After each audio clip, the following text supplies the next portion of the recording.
Hey everyone, it's Jenny, and I love building routines and systems because it's almost like you're looking after the future you and making sure that you're taken care of when the present you doesn't want to do that work. Over the years, I've experimented a bunch and finally nailed down what routines really work for me. And before I get into it, I just want to say that it doesn't really matter what the routine is as long as you know why you're doing it and how it serves you. Because at the end of the day, these things shouldn't feel like an obligation and another thing to check off your to-do list. It should be things that give you energy and make you feel like you're refueling yourself. And by no means do I do all of these routines perfectly at the right time. So keep that in mind, pick and choose what you think might work for you, and hopefully this can spark some inspiration as you build your routines and systems. So habit tracking. Nothing new, but over many years of attempting and failing at trying to do this, I've stumbled upon a few things that I found were really helpful. And the first one is the medium. Do physical apps or plain old pen and paper motivate me more? And there's a ton of apps out there. One of my favorites is called Streak, but I realized there's something about pen and paper that is just so effective. And all of those empty boxes that are waiting to be filled are just staring at me in my face. And the second thing is thinking about small changes that actually have a big impact. So for example, I try to eat my vitamins every day. You know those vitamin organizer things that your grandma has? I thought those were just for old people, but I got one and I realized how great it was because it reduced 8 to 10 steps of opening 3 bottles to 2. I took my vitamin organizer from the kitchen and put it right next to my bedside table, so right when I wake up, I eat my vitamins. So I definitely recommend spotting those little tiny optimizations and seeing how that can affect you. And the last thing I'll mention about habits here is to make it fun.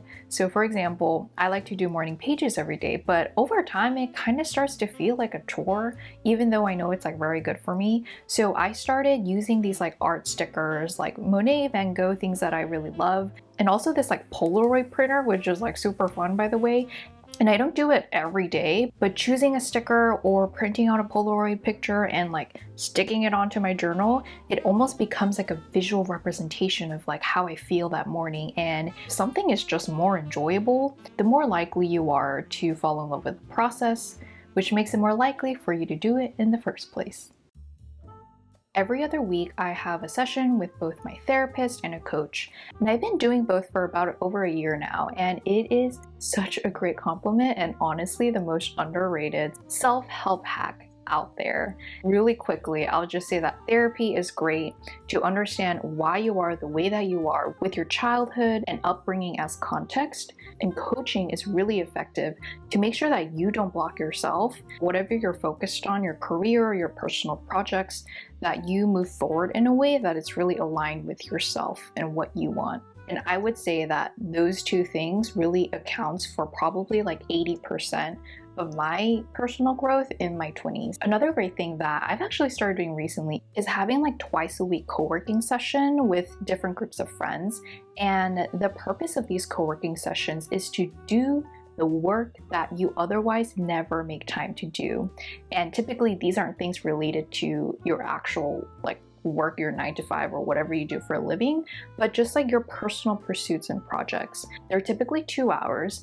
First 5-10 minutes, you talk about what you're going to work on and usual chit chat, but not too much. That always happens. So you want to keep it brief and check in the middle to make sure no one's too distracted. And then at the end, debrief on what you were able to get done at the end of those 2 hours. Make a reoccurring calendar date so you hold yourself accountable. And over time, you start to have these accountability groups on not only oh yeah, these are my close friends, but these are the friends that we try to go after our goals and make moves, and doing that in a community aspect is so much more fun than doing it alone.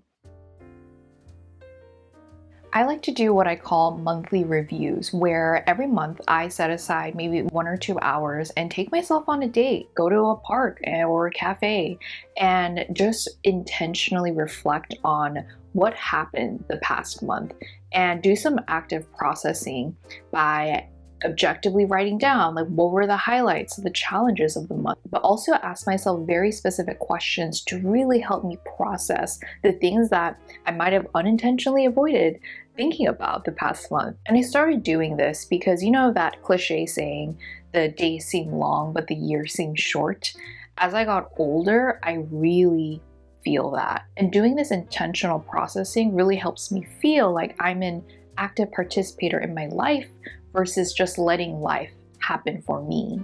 And as you're listening to this, you might be wondering, like, how do I process things? But to use myself as an example, I've always really felt like trapped by my own thoughts. I wasn't really in the habit of writing things down and journaling and these monthly reviews. And as I started really writing and doing all of these things, I started to realize a really key thing for me, and that's you have to understand which thoughts to let go and which thoughts to nurture.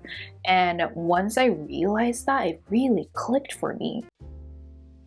So this is actually my favorite routine because every quarter I take a solo trip. And I know it's hard to travel these days, so I basically book an Airbnb deep in the woods and for about like 3 to 5 days. And I've only been doing this like the past year, and it happened pretty accidentally, but I have really loved it so far. And I try to be really intentional about why I'm going. So for one, I really try to craft the experience in a way that I know that I would really love. I like trees and nature, so I go deep in the woods where it's very quiet and I can unplug and no one will bother me. Another thing is I go alone, and I think this is really important because there's no distractions, no compromises, and I'm just doing what I want to do. And the third one is just like filling it with things that I know I will enjoy. So when I look for an Airbnbs, I filter for hot tubs because I'm a big hot tub person. And once I'm there, I really have no plans. One time I took a whole bunch of groceries and tried a bunch of recipes that I've never tried before. Or maybe I'll do some yoga or do some journaling or watch Criminal Minds. I don't know, just things that I really enjoy and can really fuel my soul. And one thing that these solo trips really taught me is honoring my whims and desires, even if they feel like they serve no purpose. It's way too easy for everything in life to take precedence. And by going on these trips and just like following my whims, like, oh, I just want to write for like an hour, and I do that. Oh, I want to make ravioli from scratch, and I'm gonna do that. Like that really taught me like, oh, I have these like desires, and once I listen to them and follow them, I feel more me. And I started to see that translate into much bigger things in my life. And another note I will make is before I even went, I had a few friends like, oh, will you be okay traveling alone? And I guess I didn't really like think it was that much of a big deal. But once you're like in the woods by yourself at night, it does get a little bit scary. So I try to pick places that I know that are fairly safe, but also it's really great to have that independence and just travel alone and really enjoy the time that you have for yourself. So I highly, highly recommend it. If any of you need Airbnb recommendations, I have so many and I'm happy to share. So just let me know in the comments. So at the beginning of every year, I love to send my future self an email. And you can either do this like on Gmail and schedule the email in advance, or I like to use a website called future.me. And this is so much fun. I send an email and I kind of write about like, this is where you are at. Here were all of your lows and here are all of your highs. And this is like a piece of encouragement and remembering like who you are, your capabilities, and staying grounded in that. Just this past January, I got that email that I sent and I just totally forgot about it. And it just came in my inbox and it was honestly such a delight. And it's so easy to lose perspective and just to be very tunnel visioned about the current moment. And getting a letter like that just gives you a lot of gratitude. It's very humbling because for me, I take so much satisfaction in the idea of progress. And more than really indexing on like where I'm trying to go, just seeing that, oh, I am changing and I'm evolving and I'm learning things along the way. And that makes me really happy. And then at the end, I like to do what a lot of people do is yearly reflections. And This is such a great way to bookend the year. And this is almost like monthly reviews, but from 50,000 feet, where I keep in mind, like, oh, what were my intentions for this past year? And honestly, those New Year intentions might have changed along the year depending on what happens, right? So again, it doesn't need to be perfect. It doesn't need to fit in this box that you've set at the beginning of the year. Just see what happened in the progression. And I always think that's super interesting. It helps me laser in on like, okay, I want this to be my North Star for this next year. So all that to say, these are all of the routines that I've accumulated along the way. And if you have any routines that you love, I would love to know. I'm always constantly iterating my own as well. So let me know in the comments down below, and thank you so much for watching. Bye.